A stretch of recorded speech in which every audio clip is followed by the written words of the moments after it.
A whole week I've hauled the daftest sentence you ever handed me across my kitchen, and it's cost me more sleep than it ever let me keep.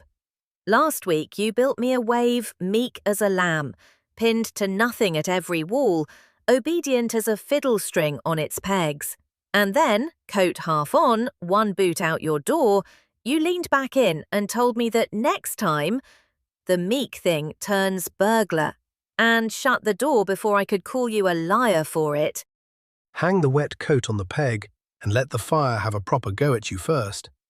I mean to keep you a long while tonight, and I'll not have you shivering through the best of it.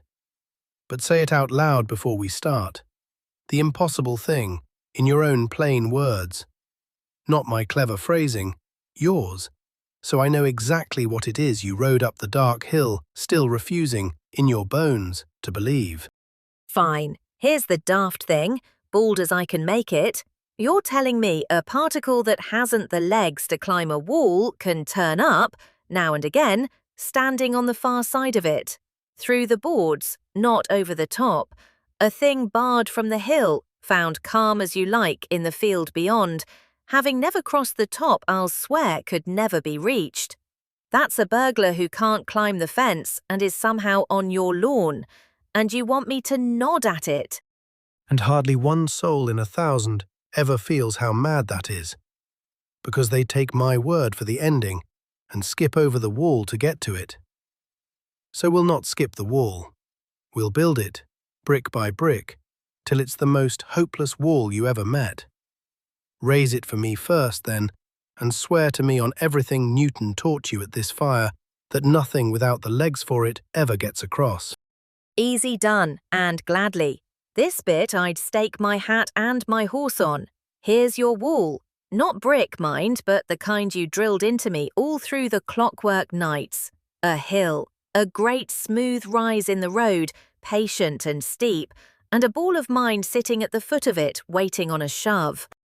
Good. Now give it that shove, but a measured one, mind. So much go in it, and not a scrap more, and I'll hold you to the not a scrap. Off it goes. Tell me everything the ball does with what you gave it. It runs up the near slope, trading its speed for height as it climbs, slowing and slowing and slowing more. And if I've not spent it go enough to crest the top, it stops partway up, hangs there a heartbeat with nothing left in the tank, and rolls straight back down into my open hand. There's your wall, and the ball obeying it, meek as anything that ever moved. Not if you're unlucky. Not most of the time. Carve it the way Newton would have carved it in the stone over his own door, with no soft edge for me to slide a fingernail beneath. Is there any shove short of the crest, any at all, however you dress it, that sneaks that ball out the far side? None. Not one. Not ever. That's the iron beauty of the old law, the thing a man sets his watch by. The ball owns just so much go, the hill charges just so much to be topped, and if the first falls short of the second, the fare cannot be paid. No back door, no side alley, no culvert under the road, over the top or it doesn't cross. Short of the crest it comes home to me, every time. Bet the farm. Then draw a line across that hill, an invisible one, level with the ball's own store of go, and paint everything above it a colour you'll not forget. Above the line is a country the ball cannot enter, cannot visit, cannot stray into, cannot post so much as a letter to. How strict is that border, though? A toe over the edge on a good day, once in a blue moon, or… Not a toe, not the ghost of a toe. It will spend a patient eternity rolling up to that line and sliding back, up to it and back, and never once stand a hair's breadth above it. Forbidden ground, sheer and total. Fix it bright in your eye, because in a moment I'm going to walk a wave straight up into that country, and I want you howling the house down that it can't be done. I can feel the trap in your voice already, for I know that gleam of yours, and it means my hard line's about to get bent gently over your knee till it snaps. But I don't see how. Wave or no wave, forbidden ground is forbidden ground. If the thing hasn't the go to be up there, it hasn't the go, and dressing the poor creature in a wave's clothes changes nothing about the arithmetic, does it? No, that's the sleight of it. I never touch the sums at all. Hold them tight, you'll want them whole at the end. Fetch the wave up onto the table instead. Not a ball, not a pellet, not a point. A spread. A shape with height, riding along a line, rippling as it rolls. The thing you built out of Feynman's little clocks. Lay it out for me. Here it is then. Tool here, nothing there, crest and trough and crest again, rolling along the flat. A smeared out thing, spread along the line, not a hard little marble at one crisp address. And I know precisely where you're marching it, so I'll save you the trouble. Straight at the foot of your hill. Now here's where I want your old instinct out loud, so we can walk it back together. The ball stopped dead at the line and rolled home. The wave rolls up to that same line, and before I breathe another word, you tell me. What do you reckon it does when it arrives? The honest guess, the one I'd have blurted a month back without a blush, is that it does the wave's version of the same thing, heaps up against the wall and turns round, reflects, sloshes home the way it came, defeated, like a sea wave hurling itself at a harbour mouth and rolling back beaten from the stone. It stops at the line because the line's the edge of what its purse can afford, same as the ball, only wetter and noisier about it. You're half right, and mind which half. Most of it does turn back, and mark that, for it comes back to matter at the far end of the night. But a wave keeps a habit the ball never owned, and here's the fork where the two part company for good. Your ball is a point, all of it gathered into one spot. So when that spot can go no further, the whole of it can go no further. Done, home, finished, nothing left over to argue. And the wave isn't gathered into a spot at all, it's smeared along the line, near and far, both at once. So, you're telling me the two ends of it don't have to agree to stop in the one same instant? A spread thing cannot stop dead at an edge the way a point can. It hasn't the build for it, no more than a rope can end in a cliff. You made me swear it a fortnight past. A wave cannot leap. It cannot stand tall as your hand on the near side of a line and be flat nothing a hair's breadth over. So at the foot of my wall, it does the one lawful thing left to a creature that cannot leap. It leaks. It seeps a little way in. Past the sign, you mean? Into the ground you spent the last 10 minutes swearing on your mother's grave was flatly off limits. The country above the line, the go it plainly hasn't got. You're telling me it just wades in like the sign was never nailed up? A step or two, no more. And here is the one piece you must not fumble, or the whole night curdles in your hands into a cheap conjuring trick. Out on the flat, in country it can afford, your wave ripples, crest, down through nothing, up into a trough, on and on. And it does that rippling for one single reason, and no other. Now there's a thing I never once thought to ask. Why does a healthy wave ripple at all, instead of lying there flat and still? Because it is forever bending back toward the line it rides. It keeps looping home to the middle, over and over. And that homeward bend is the whole habit of rippling. You learned it 2 weeks past without my naming it. But drive the same wave up into the forbidden ground, where its go can't reach and can't pay, and the bending turns traitor. Instead of curving back toward the line, it curves away from it. This is the hinge. I can feel it under my feet, so go slow with me. A wave that keeps curving away from the centre, that never loops home the way a decent ripple should. What in the world is a shape like that even allowed to do with itself? One thing only, and no other.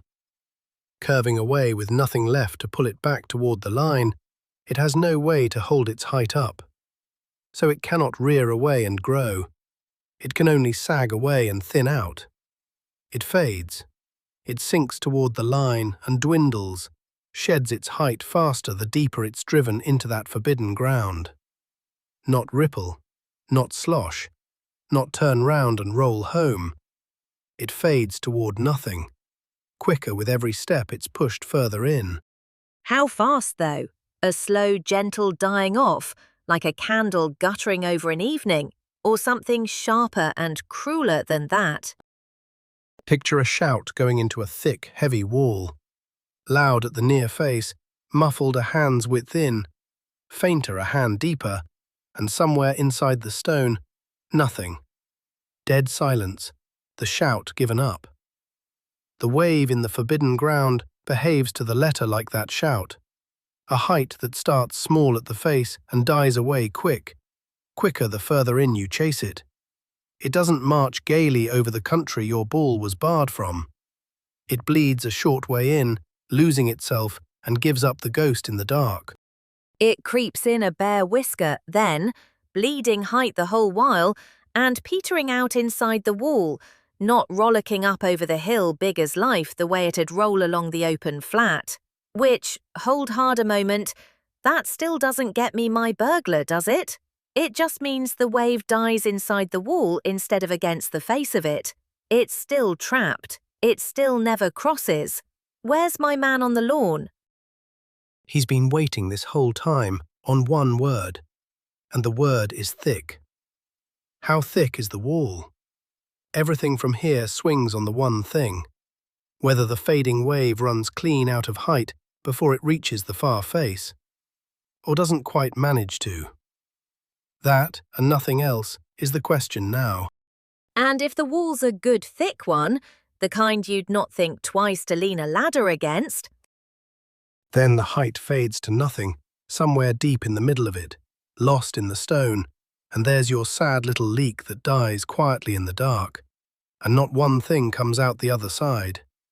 That's the thick wall, honest and dull, and final. But now, take that same wall and shave it thin. Thin and then thinner. Thin as a held breath. So the wave hasn't finished dying, you mean, before it runs right out of wall to die in?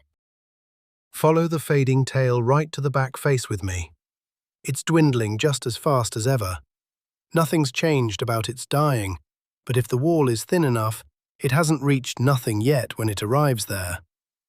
And if some poor, faint scrap of height is still left in it when it fetches up against the back of the wall, then it pokes out.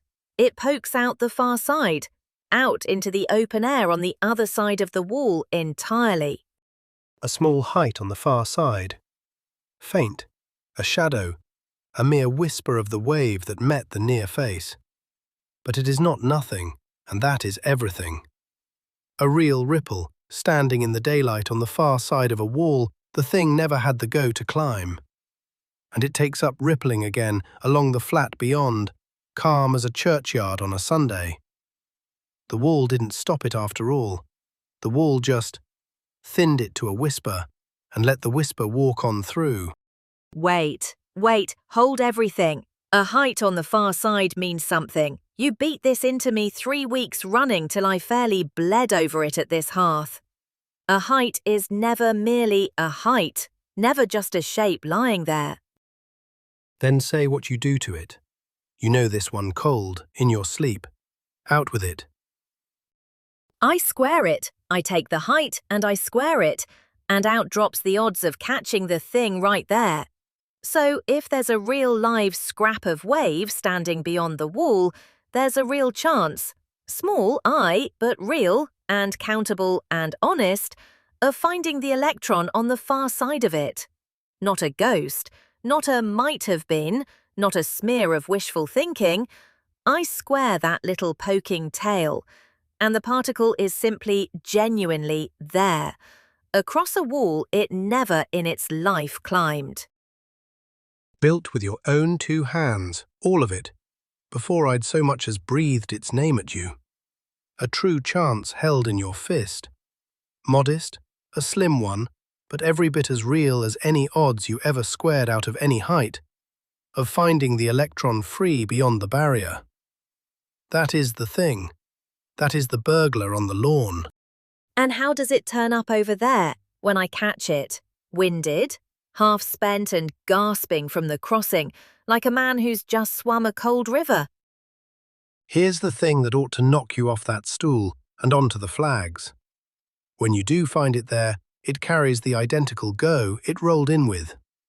Not a jot less, not a farthing spent. It didn't climb the hill and arrive wheezing. It didn't pay a toll at the wall. It is simply, suddenly, on the other side.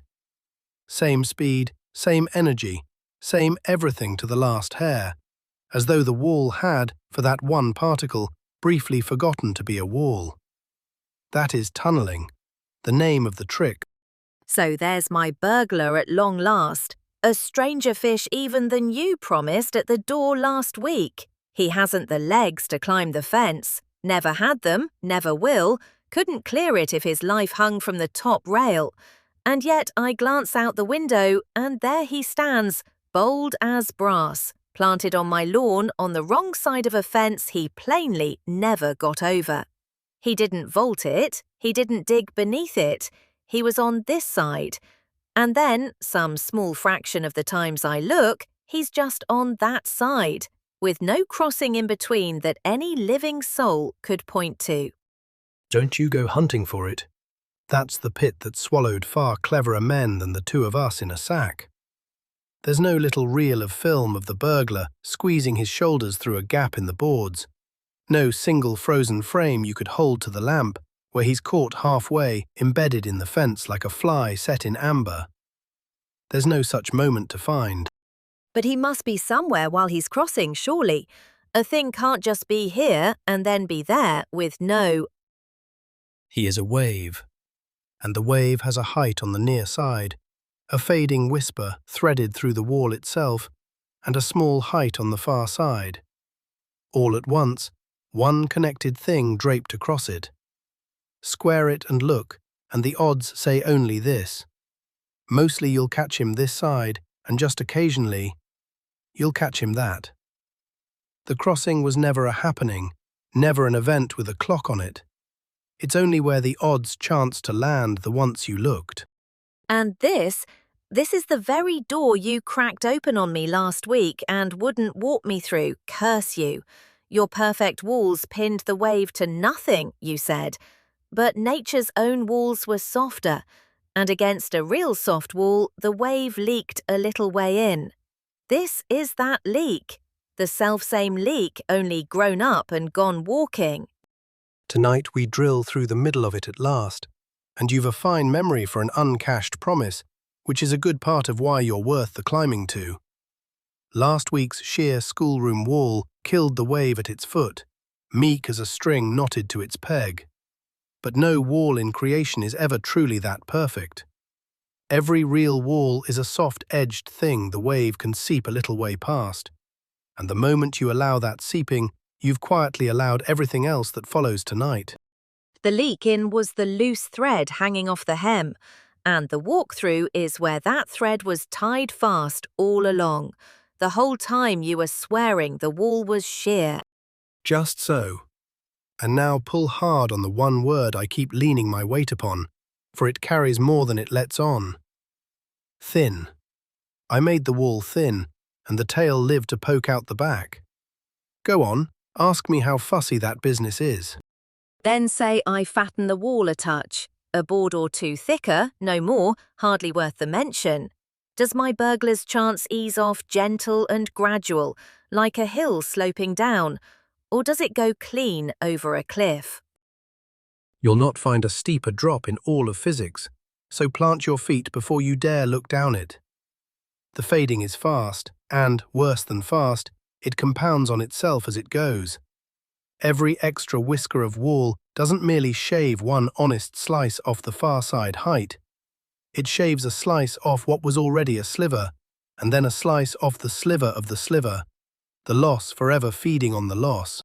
So I thicken the wall by a hair, and the tail that struggles out the back doesn't shrink by a hair to match? Not by a hair.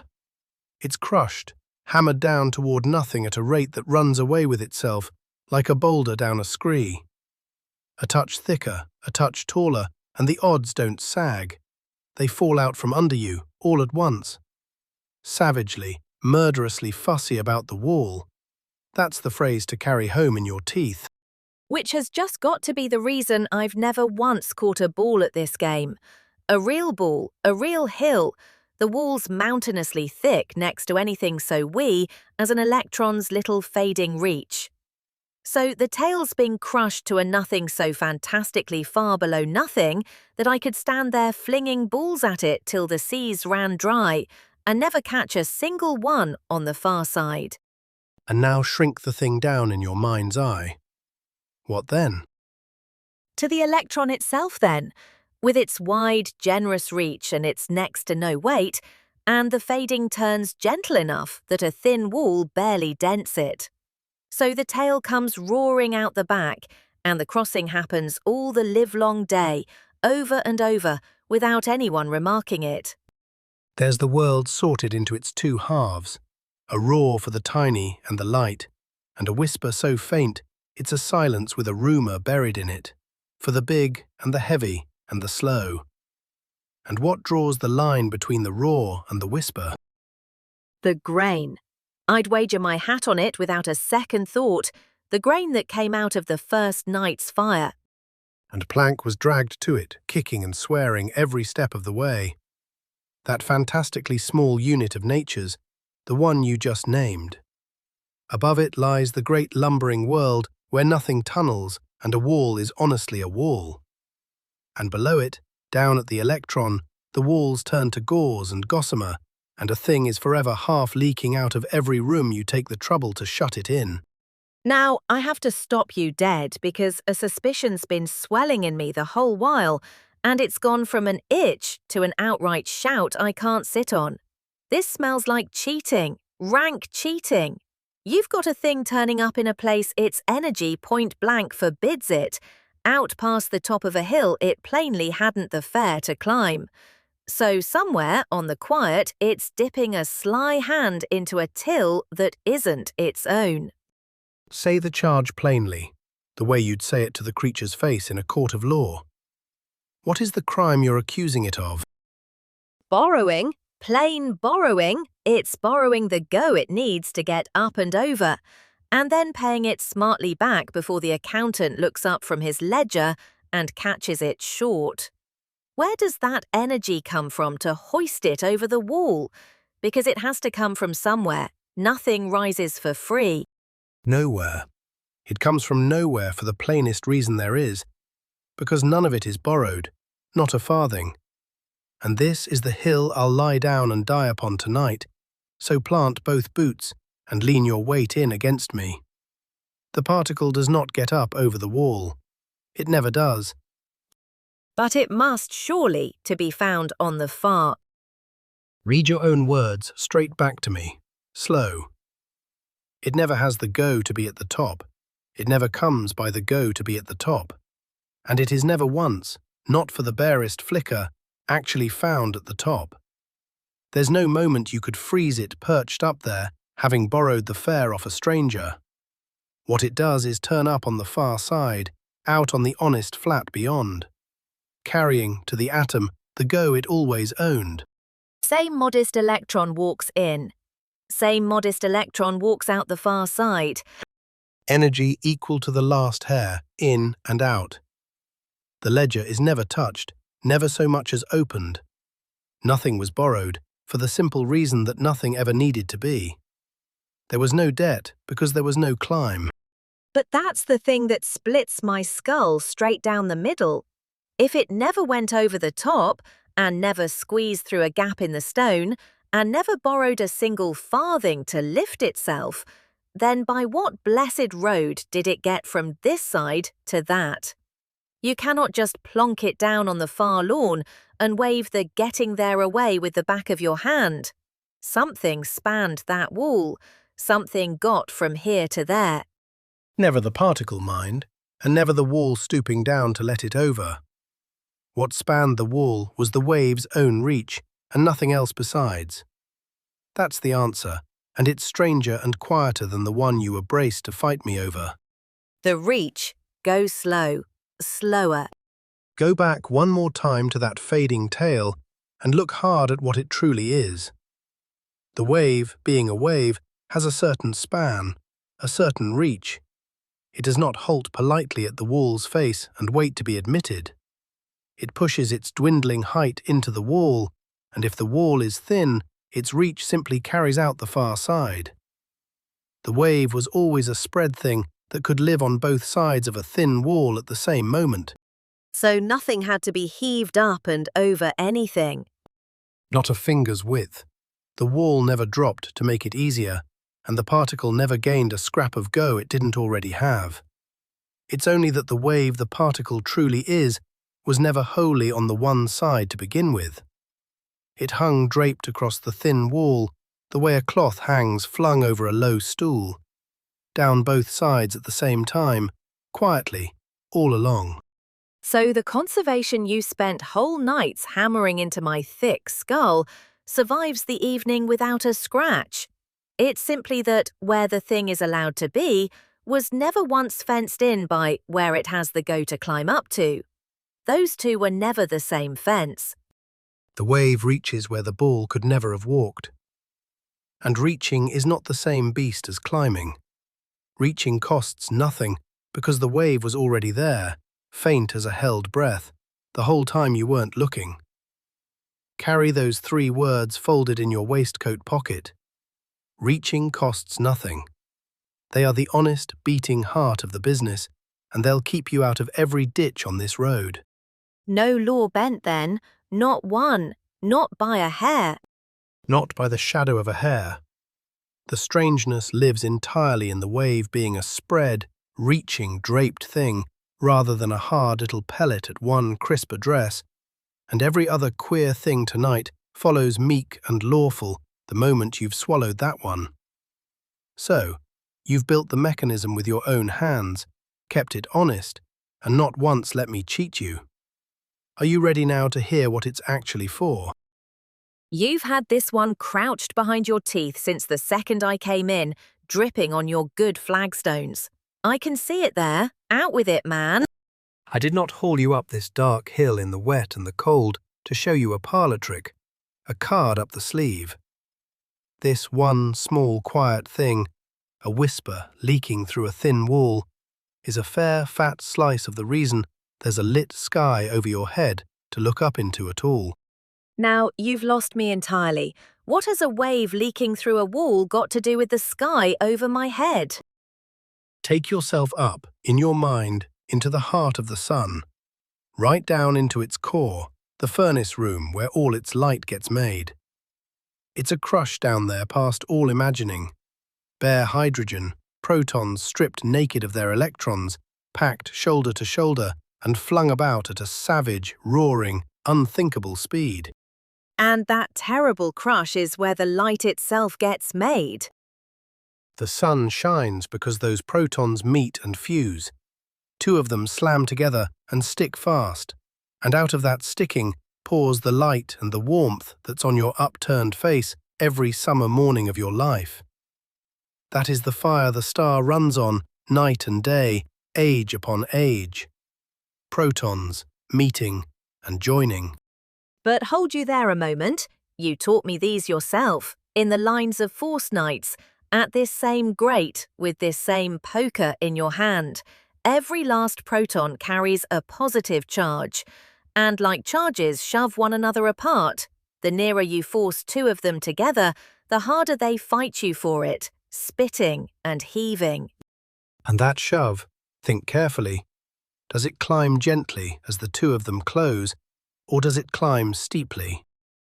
Like a hill that gets meaner the further you climb it, it rears up higher and harder the closer they're driven. Ferociously so. 2 protons don't want to meet, not a bit, not for a heartbeat. They've a wall of their own pushing built between them, and it grows the nearer they're forced. You've just built the wall without seeing you did it. The same shape, to the letter, as the hill you rolled your ball up an hour ago. 2 protons rushing at each other are a ball rolling at a slope, and the slope is their own shoving, rearing steeper the nearer they come. To truly touch, To close that last cruel gap and fuse, they must climb to the crest of that hill of repulsion. And can they? Flung about as murderously hard as that furnace flings them, surely then they've the go to crest it at last. Here's the fact that ought to stop the breath in your throat. No, they have not. Even in the sun's own blazing core, even flung as savagely fast as all that heat can fling them, the protons have not the go to reach the top of their wall. They tear up the slope of their own shoving, stop short, well short of the crest, and are flung back apart every single time, without one exception. By Newton's iron line, the protons can never meet. So we're driven to a daft conclusion, and by Newton's own reckoning, the sun cannot shine. If the protons can't crest their wall, they can't touch. If they can't touch, they can't fuse. If they can't fuse, there's no fire, no light, no warmth in it. And yet there the great thing plainly hangs, blazing away over my head every morning I've ever woken to draw a breath. Don't let it off with a shade wrong or a touch off around the edges. Say plainly what the old law does to the sun. It says the sun is flat, impossible. It doesn't underestimate it, it forbids it outright. It says the sky should be black and cold and dead as a stone, and it manifestly, warmly, gloriously is not. The old law and the morning light cannot both be standing. One of the two is a liar. Flatly forbidden. A cold, dead cinder that should never have caught a spark. And now you already hold the one key that throws that lock wide open, because you cut the key yourself not half an hour past. The protons do not climb the wall. They can't, and they don't, and they never will. They tunnel through it. Each proton a wave, then, its reach leaking a little way into the great hill of repulsion. And just once in a great patient while, when two of them have been driven close enough that the wall between them is thin enough, the fading tail of the one reaches across to the other. And there, of a sudden, they are, touching, on the far side of a wall neither could ever have climbed, carrying the same go they rushed in with. And they fuse, and the star lights and stays lit. So the sun shines on a technicality, on a loophole in the law's own small print. The whole roaring furnace of it, the thing that ripens every field of wheat and warms every last creature that ever drew breath on this green earth. It runs on a wall the protons flatly are not allowed to climb and go slipping through the boards of any way.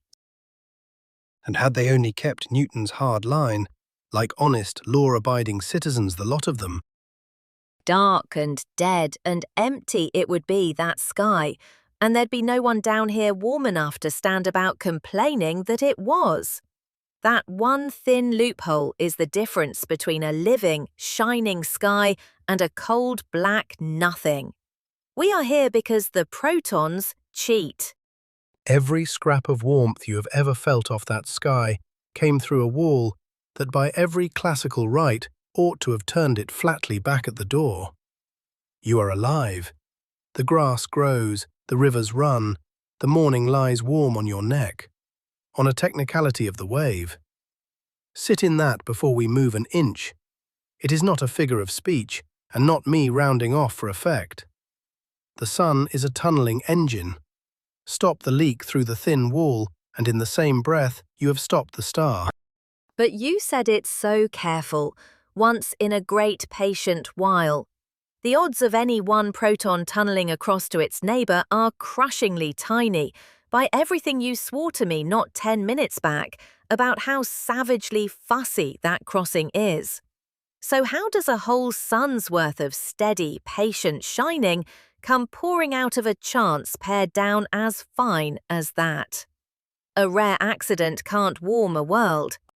Because there are so unthinkably many protons down in that core, crashing so unthinkably often, that even odds as crushed as those pile up, grain by patient grain, into a broad and steady fire.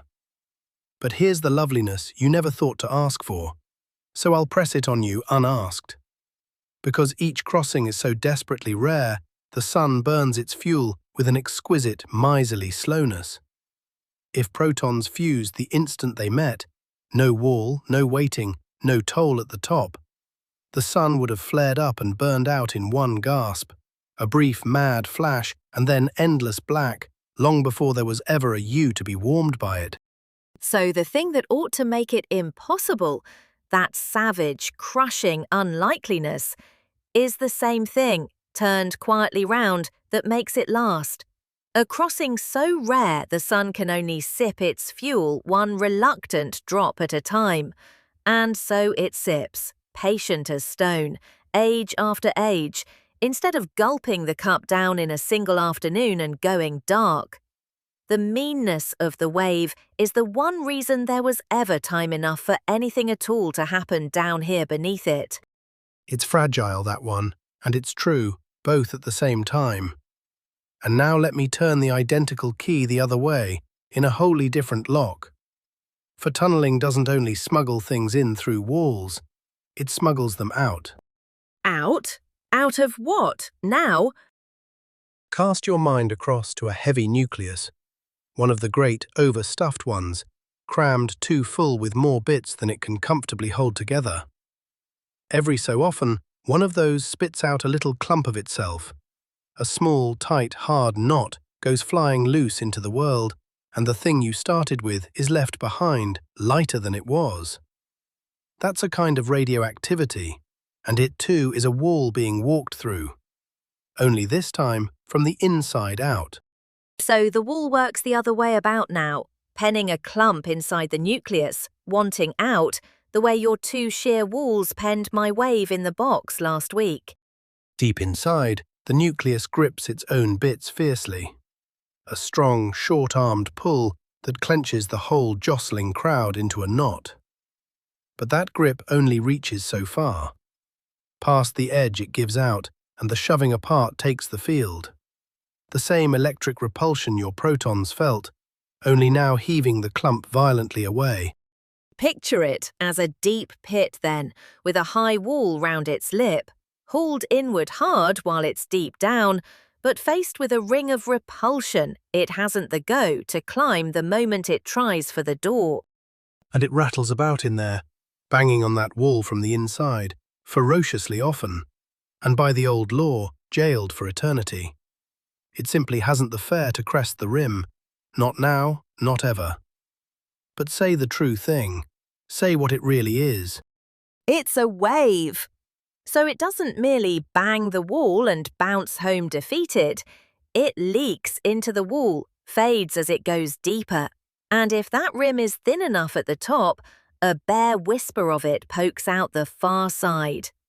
There's a real, small, honest chance of finding the clump outside the nucleus altogether, loose, escaped, free on the wind, without its ever once having climbed the rim it's penned behind. The clump tunnels its own slow way out of the jail.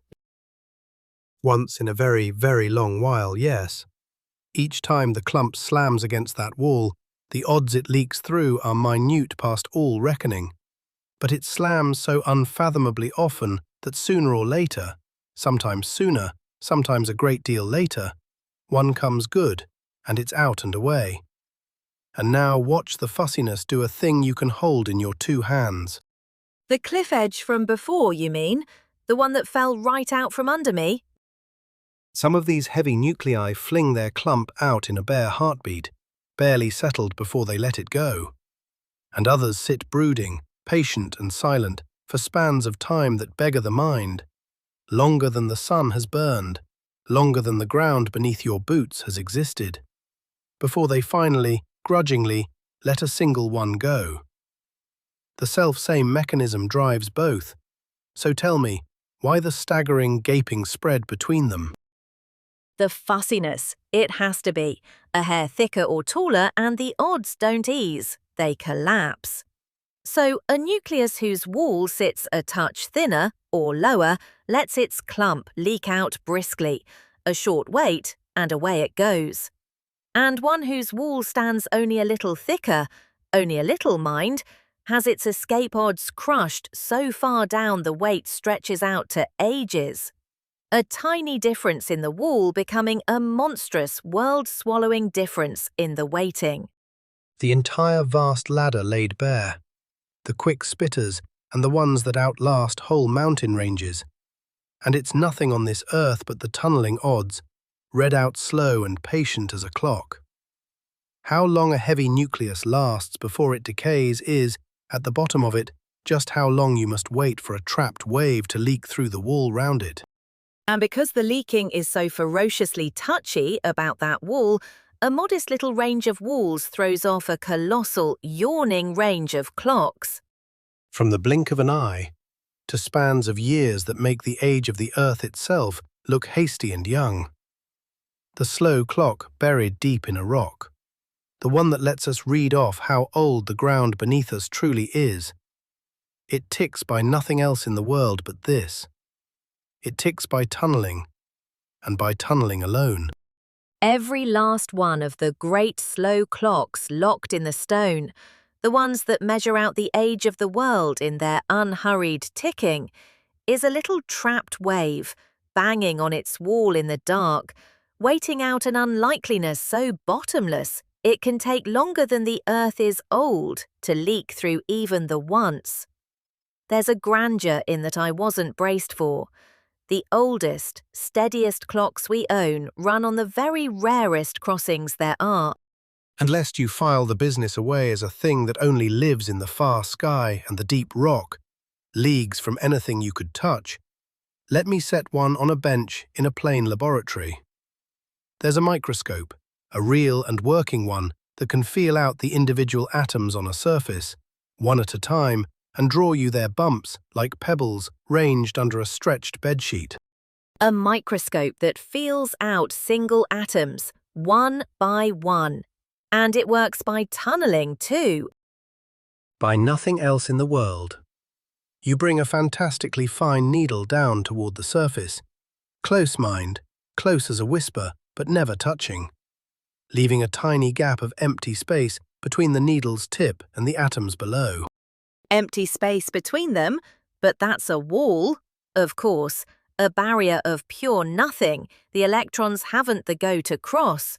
So the electrons tunnel across it. A faint trickle, no more, tunneling the little gap, making a small current you can read on a dial. And now the fussiness earns its keep a third time, and handsomely. That trickle is so savagely tender to the width of the gap that the tiniest change in how far the needle floats above the surface swings the current wildly. Drag the needle slowly across then, and the current swells and sinks with every single atom it passes over. And out of nothing but that changing leak, rising at a bump, falling away over a hollow, you draw the atoms themselves, faithful as a portrait. The same runaway sensitivity that smears the half-life clocks across an eternity is what lets this one needle feel out a lone atom. A curse for the ledger of decays, a gift for the ruler that measures atoms. So it's the one trick the whole time, wearing 3 coats to fool me. The sun, letting protons in through the wall of their own shoving to light the sky. The heavy nucleus, letting its clump out through the wall at its rim to tick off the age of the world in the stone. And a fine needle, reading the atoms off a surface by the leak across a gap of nothing.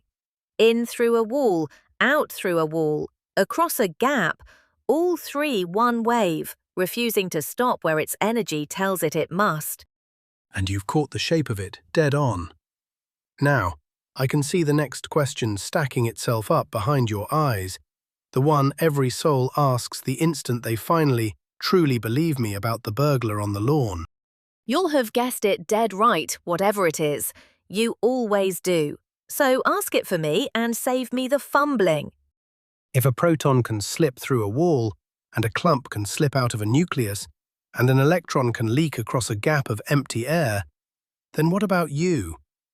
A whole grown person, walking square and solid at a whole solid wall. Go on now, ask me the thing you are plainly dying to ask. All right, since you've all but dared me across the fire, could I do it? Could I walk square at that stone wall there, the one holding your roof up over the pair of us, and, some once in a blue moon time, simply find myself on the far side of it, out in your dark, wet garden, without going round decent by the door? Is the rule truly the same for a great heavy lump of a man as for your featherweight proton? The rule hasn't the faintest notion of your size and cares still less. In principle, yes, you too are a wave. Your wave leaks the faintest imaginable whisper into that stone, and there is a real, honest, better-than-nothing chance you turn up in the garden, having walked through the solid stone of it. In principle, I hear the trapdoor creaking open right under that fine phrase, in principle. How small's the chance then, truly and honestly? Fetch back what sets the size of it. You are vast. You are heavy past all reckoning next to a single electron. The wall is thick as an honest wall, and every one of those facts crushes the odds down, not gently but savagely. But put a proper size on small, for me, the way you always somehow can in your roundabout fashion. How long would I be walking, hopefully, into that wall before I ought, in all fairness, to expect it to let me through even the once?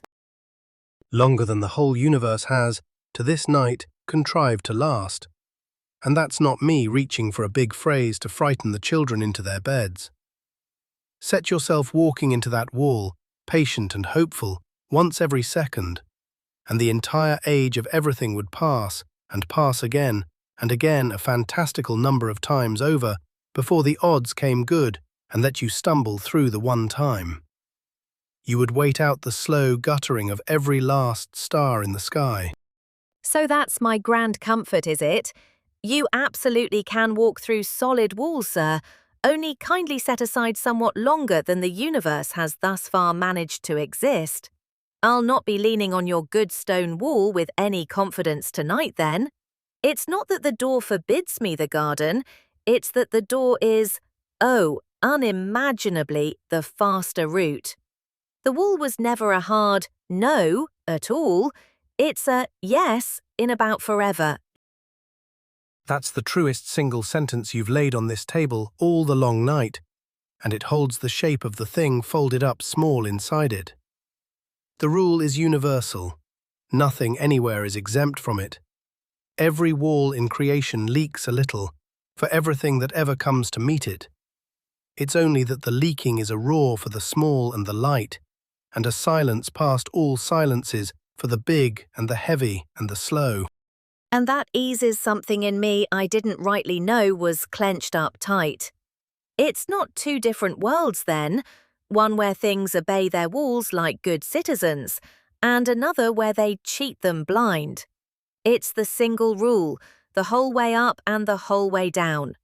My solid stone world and the electron's gauzy leaking one are the same law all along, only read off at two far ends of a fantastic, dizzying range. It was your size, and your size alone, that ever let you believe otherwise. Never a seam nor a join anywhere in the cloth of it. Now, before we come to the door, the honest accounting. You'll want it, you always do. What did we not do tonight? I do want it, and badly. Lay it out square for me, so I don't go strolling home down the dark hill, claiming the evening earned me a good deal more than it honestly did. 3 things left honestly dark, no more. We did not work the leak to a figure. How much precisely gets through for a wall of such a height and such a thickness, reckoned out to a hard number? There's a real and proper sum that does exactly that, and it waits its own night. We did not walk the sun's fire step by step. I told you the protons tunnel and fuse, and the star lights, and I stopped my mouth right there. And the third, You've got that particular gleam about this one, so I'd wager the farm again it's the very one you've been quietly saving all night. Go on, out with it. something the electron's been carrying about with it this whole course long that we have never once stopped to name. 8 weeks we've chased that wave through 2 questions only: where the thing is and how the thing moves. Position and motion dressed 100 ways, but the electron has been hiding a third thing all along, quietly, in its pocket. And it isn't where it sits, and it isn't how fast it goes.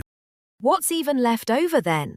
Once you've taken away the where and the how of it, A private turning of its very own, that it keeps clutched close.